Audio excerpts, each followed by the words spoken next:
Na sequência, vamos conversar então sobre esses dois versículos, versículo 11 e 12. Eu quero dizer que eu aprendi muito, algumas coisas eu já sabia, mas tem uma coisa que Deus me falou hoje que para mim foi a mais importante. Tudo que é importante, depois eu vou revelar aos irmãos, porque para mim foi a coisa mais importante.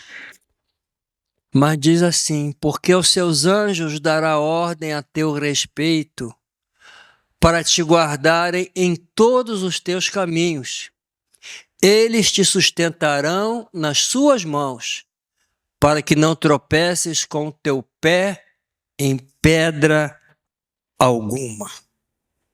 Irmãos, o que nós temos aqui é uma promessa de proteção angelical, porque aos seus anjos dará ordem a teu respeito.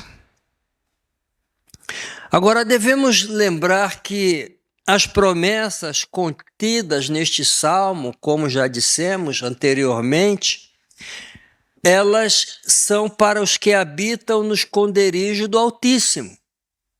Isso é revelado logo no versículo 1. Aquele que habita no esconderijo do Altíssimo, à sombra do Onipotente descansará. Então, as promessas que vêm neste salmo é para aquele que faz de Deus a sua morada, a sua habitação. Não é um visitante casual apenas, mas é aquela pessoa que realmente tem vida com Deus, vida diária com Deus, comunhão com Deus, que realmente faz de Deus a sua morada.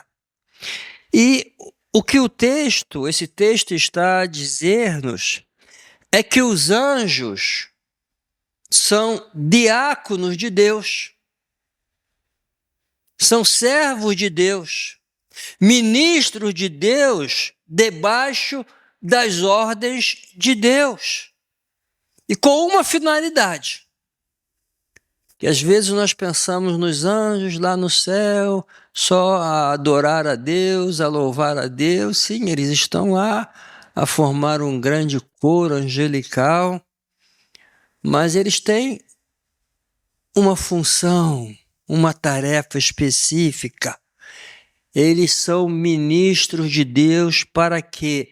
Para nos guardar. O texto diz: porque aos seus anjos dará ordem a teu respeito para te guardarem. Para te guardarem. Isso está totalmente de acordo com a promessa que temos no Salmo 34:7, que diz lá: o anjo do Senhor acampa-se ao redor do que os temem e os livra. Irmãos, isso aqui não é doutrina de que cada um de nós temos um anjo da guarda, não. Não existe, isso é invenção do catolicismo romano. Mas sim, os anjos de Deus estão aí para servir-nos, para guardar-nos. Um dia, certamente, vamos saber de tudo. Quando chegarmos lá, vamos conhecer como somos conhecidos. É o que diz Paulo. Hoje nós vemos em parte. Hoje conhecemos em parte, mas um dia saberemos tudo. Quantos livramentos já tiveste? Eu sei de muitos livramentos que já recebi do Senhor. Eu sei. Podia contar aqui inúmeros. Eu lembro de um que eu estava a regressar de Cabanaconde. Cabanaconde era uma aldeia quechua lá no Peru, onde eu trabalhava, que ficava a 3.000 metros de altitude, de altura. Eu tinha lá uma igreja, uma missão que a gente estava a começar entre os quechuas. E eu estava a regressar, eu com meu filho Tiago. Na época o Tiago devia ter o quê? 10 anos. Eu vinha numa caminhonete 4x4, né? E era serra, né? E muita volta, e estrada de terra, areia, pedra, e daquele lado era um precipício de 3.000 metros. né? E o lado era montanha, né? E por um descuido meu, não sei o que aconteceu, eu fui pro lado de cá, muita areia, a caminhonete ela começou a deslizar pro precipício, eu fiz uma rápida manobra para cá e ela capotou, virou, deu 3 voltas e parou do lado da montanha, não parou no precipício, né? O anjo me livrou ali. Foi um livramento. Eu poderia contar muitos outros irmãos também, já tiveram vários livramentos, né? E há outros que nem ficamos a saber, que tivemos o livramento, mas nem ficamos a saber, mas foi um livramento. Foi um livramento. Às vezes, até um contratempo, uma situação adversa, uma circunstância negativa pode representar um livramento. Um livramento. Tem momentos que podes achar que a situação está ruim, mas Deus está a falar, meu filho, estou a dar-te um livramento. Tu não estás a saber, mas isso que consideras negativo hoje é livramento. É livramento. E a Bíblia então diz que Deus dá ordens aos seus anjos para que nos guardem. E volto a dizer, não confundir isso com ter um anjo da guarda específico, não. Os anjos de Deus são ministros de Deus que trabalham a nosso favor. Lá em Hebreus, capítulo 1, versículo 14, também temos esta doutrina. Aqui ele está a falar dos anjos e diz, não são todos eles espíritos ministradores, enviados para servir àqueles que serão herdeiros da salvação? Então os anjos são ministros de Deus, servos de Deus, enviados para servir-nos, para guardar-nos, para proteger-nos, aqueles que são herdeiros da salvação. Agora, vejam os irmãos o que um anjo de Deus pode fazer. Quão poderosos são esses ministros de Deus. Eu vou dar algum exemplo aos irmãos. Daniel estava a orar, e aqui eu aprendi uma grande lição. Daniel estava a orar porque ele queria de Deus uma revelação, ele queria de Deus entender o que estava a acontecer com o povo de Israel, que nessa época estava no cativeiro, e o que viria a acontecer com o povo, e ele orou e jejuou durante 21 dias. E o texto bíblico diz assim, lá em Daniel capítulo 10, eis que certa mão me tocou, essa mão foi de um anjo do Senhor, sacudiu-me, e me pôs sobre os meus joelhos e as palmas das minhas mãos. Ele me disse, Daniel, homem muito amado, está atento às palavras que te vou dizer. Levanta-te sobre os pés, porque eis que te sou enviado. Então era um anjo, um mensageiro de Deus que foi enviado a Daniel para dar-lhe uma mensagem. Aí ele diz assim, ao falar ele comigo esta palavra, eu me pus em pé tremendo. Imagina ali como é que estava Daniel, né? Diante do anjo do Senhor, tremendo. Então me disse, não temas, Daniel, porque desde o primeiro dia, preste atenção, irmãos, desde o primeiro dia em que aplicaste o coração a compreender e a humilhar-te perante o teu Deus, foram ouvidas as tuas palavras. Então, desde o primeiro dia, quando ele começou lá a oração e o jejum dele, a oração já chegou no céu. Suas palavras foram ouvidas. Aí o anjo diz, e por causa das tuas palavras é que eu vim. Era a resposta de Deus. Mas o príncipe do reino da Pérsia me resistiu por 21 dias.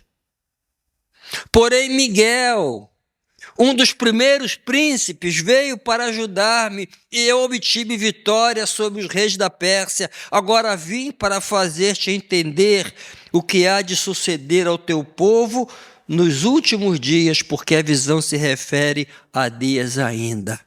Então eu não vou explicar esse texto para os irmãos aqui, que seria outro estudo, né?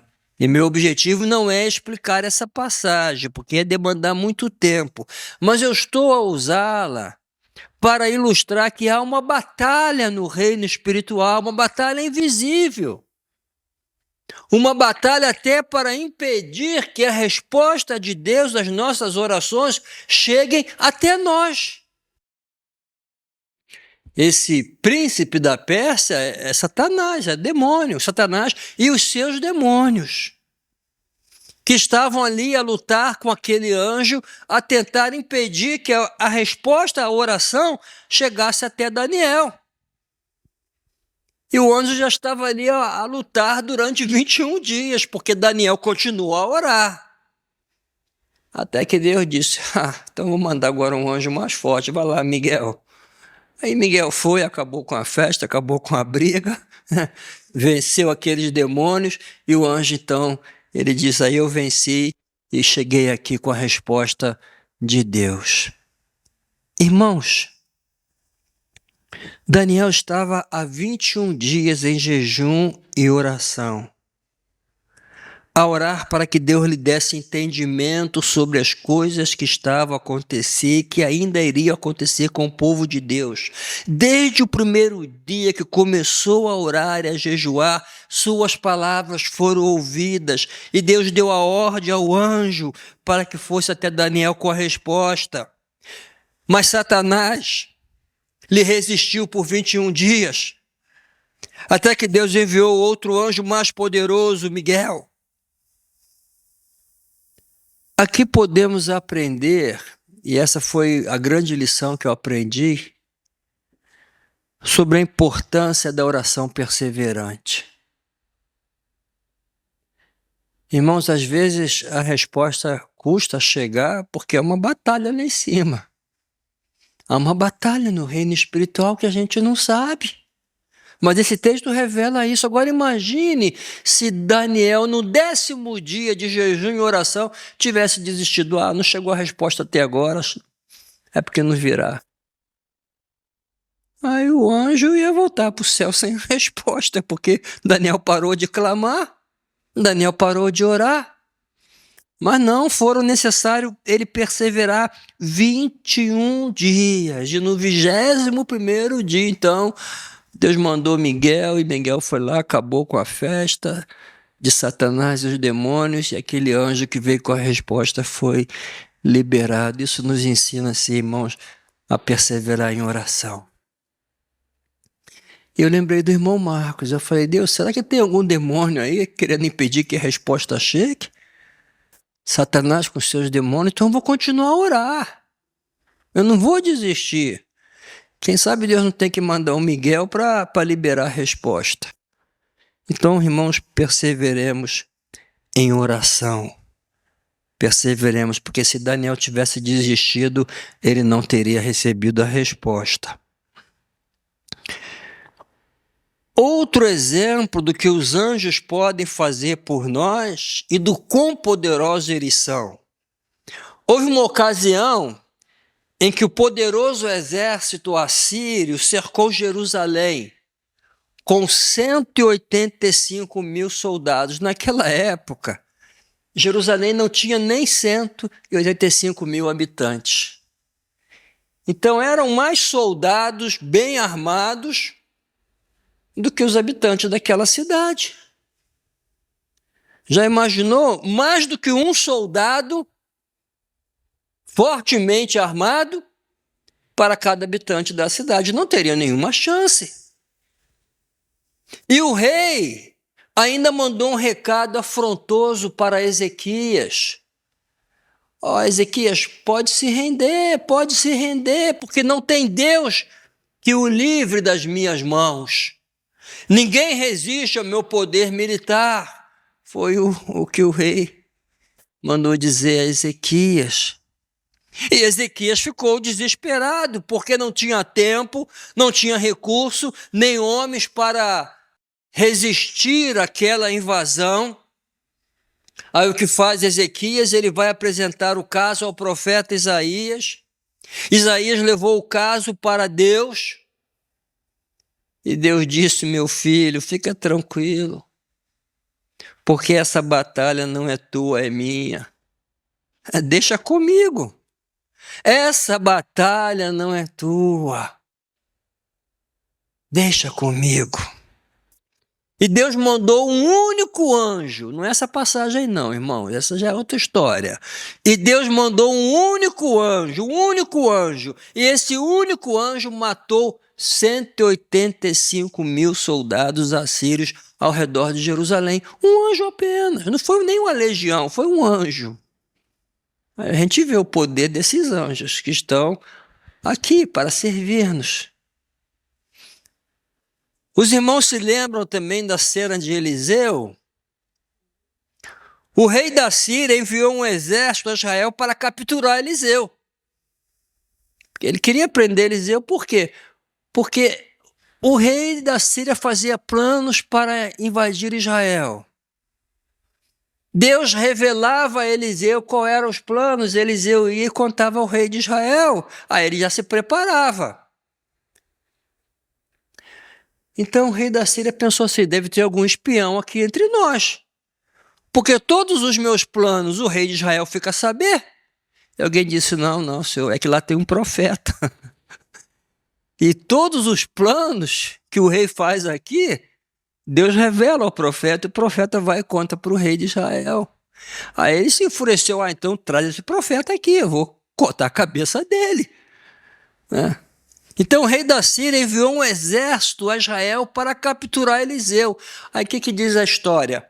Então enviou para lá cavalos e carros e um grande exército, os quais chegaram de noite e cercaram a cidade. E o servo do homem de Deus, que era um moço, um jovem, se levantou muito cedo e saiu. E eis que um exército tinha cercado a cidade com cavalos e carros. Então seu servo lhe disse: ai, meu senhor, que faremos? O moço ficou apavorado. E ele disse: não temas, porque mais são os que estão conosco do que os que estão com eles. E orou Eliseu e disse: Senhor, peço-te que lhes abra os olhos para que veja. E o Senhor abriu os olhos do moço e viu. E eis que um monte estava cheio de cavalos e carros de fogo em redor de Eliseu, ali para proteger Eliseu. E o rei da Síria não pôde fazer nada contra Eliseu. E eu quero destacar, irmãos, essa frase: não temas, porque mais são os que estão conosco do que os que estão com eles. Mais são.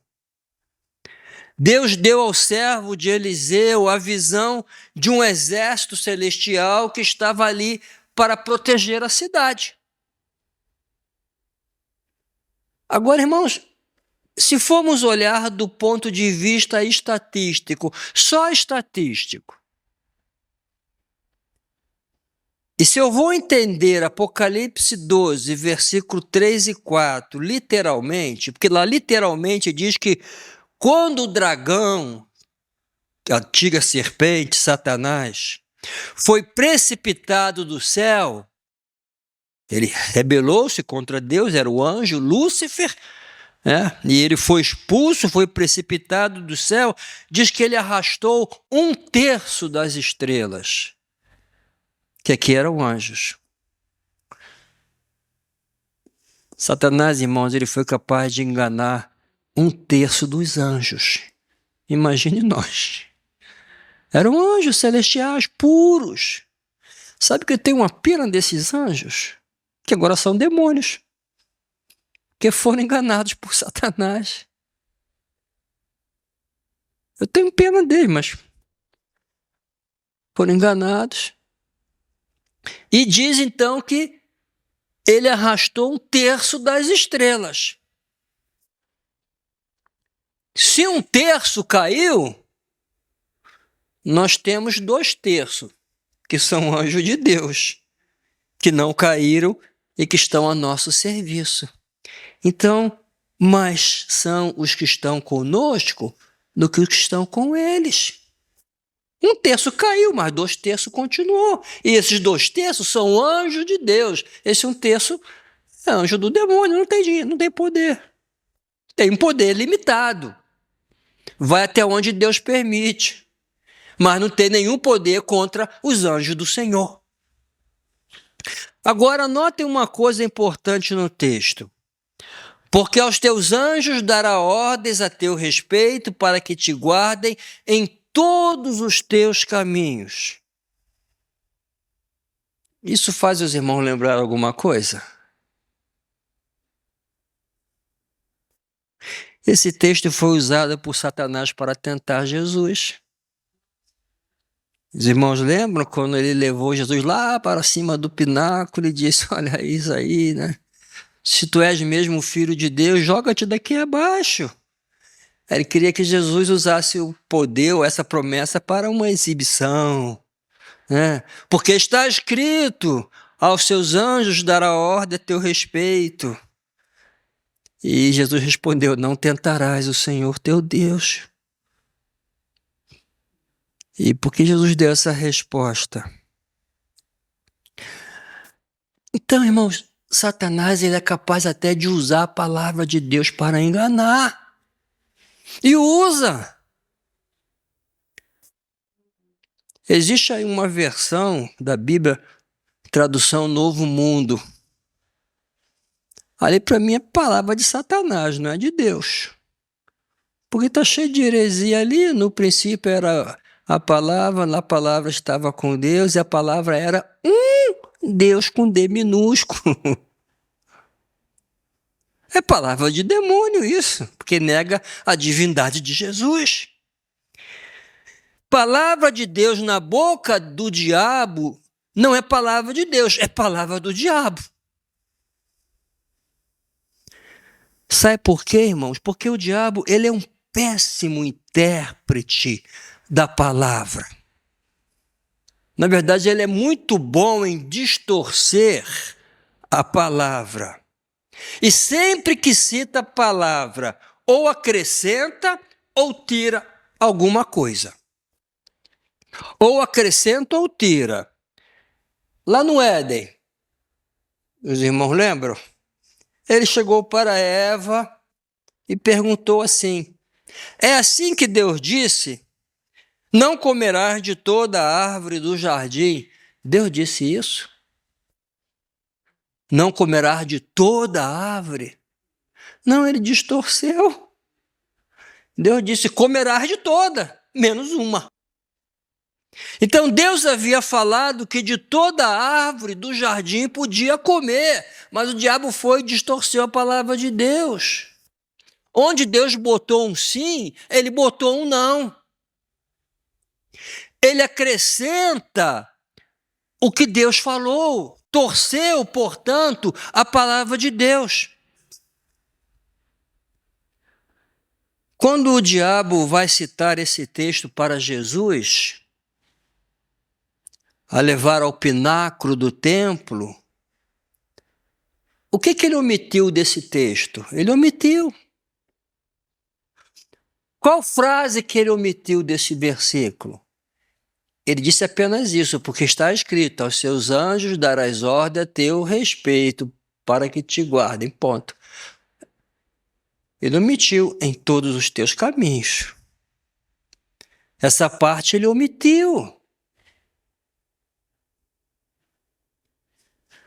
Ele não citou. E por que não citou? Porque aqui está a referir-se ao caminho, o contexto desse Salmo 91. O que nós estamos a aprender? A proteção é para quem? Para quem habita no esconderijo do Altíssimo. Então aqui está a referir-se aos caminhos de quem habita no esconderijo do Altíssimo. Ele te guardará, desde que andes no seu caminho. No caminho do Altíssimo, que o teu caminho seja o caminho de Deus. não quem anda em qualquer caminho. O que diz o Salmo 37:5? Entrega o teu caminho ao Senhor. Quer dizer, entrega o teu caminho para que o Senhor faça o teu caminho. Entregar o caminho ao Senhor, muitas vezes nós aplicamos aos nossos problemas. Mas não é só os nossos problemas, não. É entregar tudo. É entregar a vida. É obediência. É compromisso. É andar conforme a vontade de Deus. Então, quando é que Deus te promete guardar? É quando estás a fazer loucura? Não. É quando estás na rota da desobediência? Não. Deus te promete guardar quando estás a andar em todos os caminhos dele. Dele. A proteção está na obediência e não na desobediência. Então, irmãos, preste atenção nisso. Não queiras fazer de Deus parceiro das tuas loucuras. Eu acho que uma vez eu já quis fazer de Deus parceiro de alguma loucura minha. A gente faz a coisa errada e depois pede a bênção de Deus, né? Para abençoar aquela coisa errada que a gente fez, né? Toma uma decisão errada e depois, Deus abençoe. Não faça, Deus. Porque a promessa só é eficaz, efetiva, na medida em que estás a andar com Deus, nos caminhos de Deus, porque aos teus anjos darás ordem a teu respeito para que te guarde em todos os teus caminhos. Aqueles caminhos que estão de acordo com a obediência, com a vontade, com a direção de Deus. Porque os meus caminhos têm que ser assim. Seguir a direção de Deus, e não a minha direção. Que Deus, então, irmãos, nos ajude e devemos louvar a Deus porque sabemos que há um exército de anjos aí a proteger-nos de coisas que às vezes nem sabemos, de perigos que nem percebemos. E louvado seja o Senhor por isso. Amém? Amém.